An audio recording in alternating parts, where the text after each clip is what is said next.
আজকের ভিডিওতে আমরা পদার্থের যে তাপীয় ঘূর্ণাবলী সেই পরিচ্ছেদটি শুরু করব।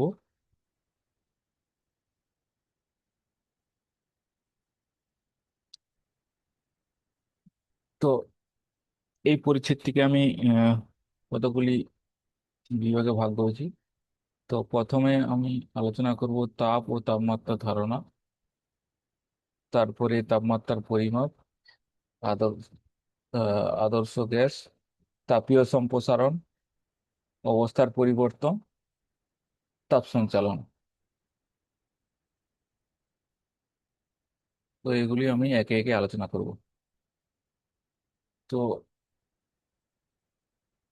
এখন আমরা তাপ ও তাপমাত্রার ধারণা এবং তাপমাত্রার পরিমাণ এগুলো এই ভিডিওতে আলোচনা করা হবে।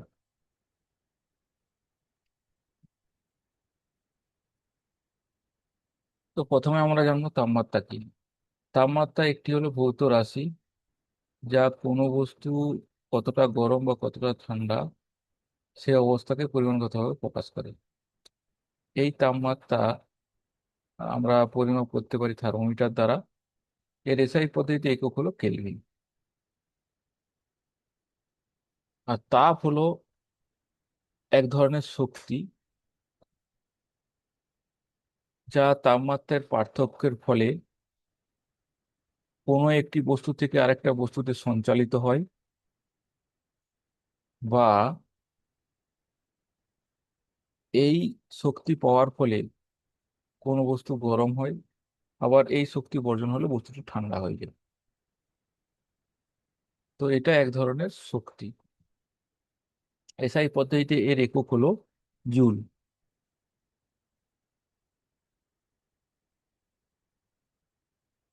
এরপর আমরা যে উম, তাপমাত্রার পরিমাপ কিভাবে করা যায় সে সম্বন্ধে জানবো। তো তাপমাত্রা সাধারণত যে যন্ত্রের দ্বারা পরিমাপ করা হয় তাকে বলা হয় থার্মোমিটার। তো এই থার্মোমিটার আহ বিভিন্ন ধরনের হয়। তো এগুলো পদার্থের যে তাপীয় ধর্ম আছে সেই ধর্মকে ব্যবহার করে থার্মোমিটারগুলোকে তৈরি করা হয়েছে। তো এই ধর্মগুলো হলো থার্মোমেট্রিক ধর্ম। যেমন আমরা বিভিন্ন রকমের থার্মোমিটার দেখতে পাই, যেগুলো হলো তরল ভর্তি কাঁচের থার্মোমিটার। আহ, তো এখানে আহ, যে আয়তনের পরিবর্তন হয় তাপ প্রয়োগের ফলে, তাকে নির্ভর করে এই থার্মোমিটারের তাপমাত্রা পরিমাপ করা হয়। ধ্রুব আয়তনের গ্যাসের থার্মোমিটার, এখানে আইডিয়াল গ্যাসের সেম আয়তনের হচ্ছে নির্ভর করে আয়তনের পরিবর্তনের উপর নির্ভর করে থার্মোমিটার দিয়ে তাপমাত্রা মেজার পরিমাপ করা হয়। চাপ থার্মোমিটার, তাপমাত্রা পরিবর্তনের ফলে যে চাপের পরিবর্তন হয়, তো এই চাপের পরিবর্তনের ফলে এই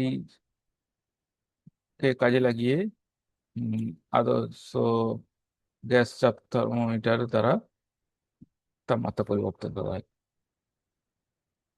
আহ, আবার বৈদ্যুতিক রোধ থার্মোমিটার, এখানে আহ,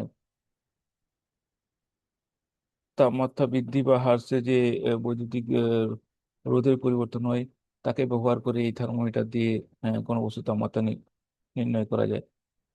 থার্মোকাপল, দৈর্ঘ্য পদার্থের তাপ প্রয়োগের ফলে পদার্থের যে দৈর্ঘ্যের পরিবর্তন হয় তাকে কাজে লাগিয়ে এই থার্মোকাপলের সাহায্যে তাপমাত্রা নির্ণয় করে। এছাড়া ইত্যাদি আরো অনেক ধরনের থার্মোমিটার আছে। তো বিভিন্ন এই থার্মোমেট্রিক ধর্মকে কাজে লাগিয়ে এই থার্মোমিটারগুলো তৈরি করা হয়েছে এবং তার সাহায্যে পরিমাপ করা হয়। তো আমরা তরল ভর্তি কাঁচের থার্মোমিটার কার্যপ্রণালী সম্বন্ধে জানবো।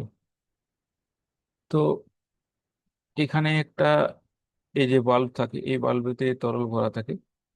তো একে যখন কোনো বস্তুর উপর পরিবর্তন হয় সেই বস্তু থেকে তাপ গ্রহণের পরে যে তরল থাকে এই তরলটা তার আয়তন বৃদ্ধি হয়। সেই দৈর্ঘ্য ওই স্কেলের সাহায্যে পরিমাপ করে আমরা ওই বস্তুগত তাপমাত্রা সেটা নির্ণয় করি। তো কিভাবে নির্ণয় করে সে সম্বন্ধে তো এর জন্য একটা সমীকরণ আছে। এই সমীকরণটি হলো L equal to A plus বিটি। তো এখানে যে রেফারেন্স নেওয়া হয় সেটা হলো 0 ডিগ্রি সেলসিয়াস সে 1 অ্যাটমসফেরিক চাপে বরফের গলনাঙ্ক, সেটাকে রেফারেন্স ধরা হয়।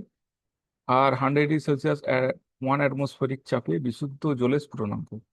এই দুটো রেফারেন্সকে নিয়ে এই থার্মোমিটারে ব্যবহার করা হয়। তো এখানে যে এ এ এ এই সমীকরণে এ আর বি হলো ধ্রুবক। তো এখানে এই এ হলো ওই 0 ডিগ্রি সেলসিয়াস তাপমাত্রাতে যে দৈর্ঘ্য হয় সেই মানটা হলো এ। আর L 100 হলো 100 ডিগ্রি তাপমাত্রায় যে তরলের দৈর্ঘ্য, সেটা হলো L 100। তো এখানে বি ইকাল টু হচ্ছে, এখানে হচ্ছে এই 0, L 0 থেকে L 100 100টি ডিভিশনে ডিভাইড করা হয় এই থার্মোমিটার স্কেলকে। তো এখানে বি হলো L 100 minus L 0 divide by 100।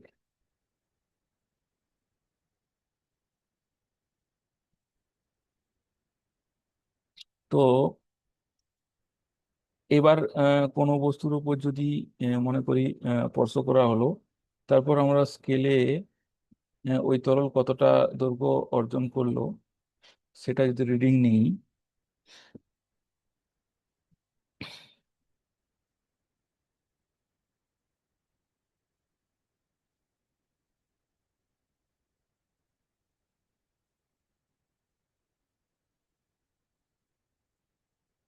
এবং 0 ডিগ্রি উষ্ণতার যে দৈর্ঘ্য সেটাতে যদি এ এর মান বসাই এবং বি এর মান ক্যালকুলেশন করে যদি এখানে বসাই, তো এখান থেকে আমরা পি এর মান নির্ণয় করতে পারবো।